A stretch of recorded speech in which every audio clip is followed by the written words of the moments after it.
کیا فرماتے ہیں ولادت مصطفیٰ؟ اعوذ باللہ من الشیطان الرجیم بسم اللہ الرحمن الرحیم۔ دیکھیں یہی ولادت مبارکہ ہے جو کائنات کی ولادت کا سبب بنی۔ اللہ اکبر۔ اگر رحمت کونین صلی اللہ علیہ وسلم کو اللہ تبارک و تعالیٰ کی طرف سے ظاہر کرنے کا قصد و ارادہ نہ ہوتا تو نہ آپ یہاں بیٹھے ہوتے نہ ہمارا وجود ہوتا۔ اللہ اکبر۔ یہ تمام کائنات کے وجود کا ایک سبب تھا۔ اللہ تعالیٰ نے آپ کے وسیلے سے تمام چیزیں پیدا فرمائی، اور جب یہ نور یقینی سی بات ہے جو وجود کائنات کا سبب ہے، جب وہ سبب اس کائنات میں آنے لگا تو لازم بات ہے اس کائنات کو سجایا گیا۔ کیا بات۔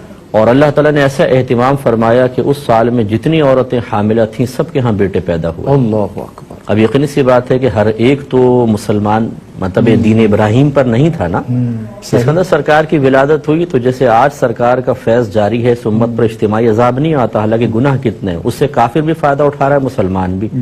اسی طرح جب اللہ تعالیٰ نے اپنے حبیب کی ولادت کا صدقہ تقسیم فرمایا تو اس میں پھر یہ نہیں کہ مسلمان کو ملے یا دین ابراہیم والے کو ملے یا غیر مسلم کو محروم کیا جائے، نہیں، سب کو فیض جاری ہوا۔ کیا بات ہے۔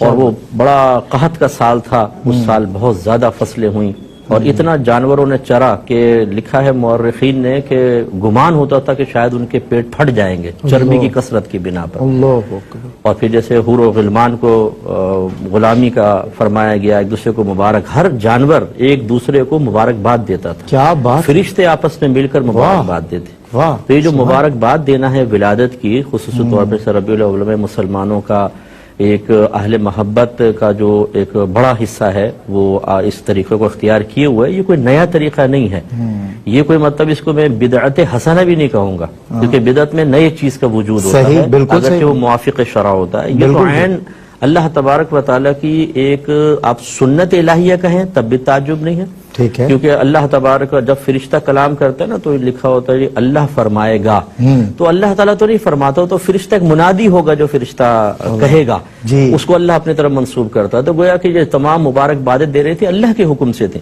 تو وہ جب سرکار کائنات میں تشریف لائے تو کائنات کا رنگ بدل گیا بالکل، جو مطلب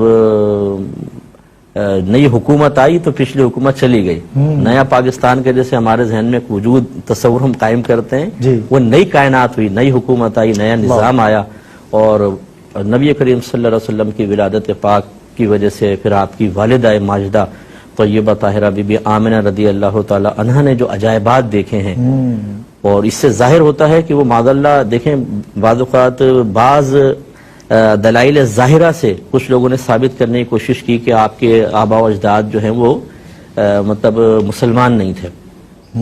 ایک اگر غیر مسلم عورت ہو تو اس کے ساتھ یہ معاملات نہیں ہوتے، یہ تو ایک ولیہ کی نشانی ہے۔ نبیہ تو ہم نہیں کہیں گے، عورت کو نبوت نہیں ملتی، لیکن بہت بڑی ولیہ، اور اللہ تبارک و تعالیٰ بی بی آمنہ رضی اللہ تعالیٰ عنہ، اور اللہ تعالیٰ اپنے حبیب کو جس شکم میں 9 مہینے کامل ٹھہرائے، اللہ اکبر، یہی میرے آقا کی برکت سے تو کعبہ پاک ہو گیا، کہنے شکم اطہر میں 9 مہینے سرکار ہے، اس کی پاکیزگی کا عالم کیا۔ بہت خوب مفتی صاحب، ماشاءاللہ۔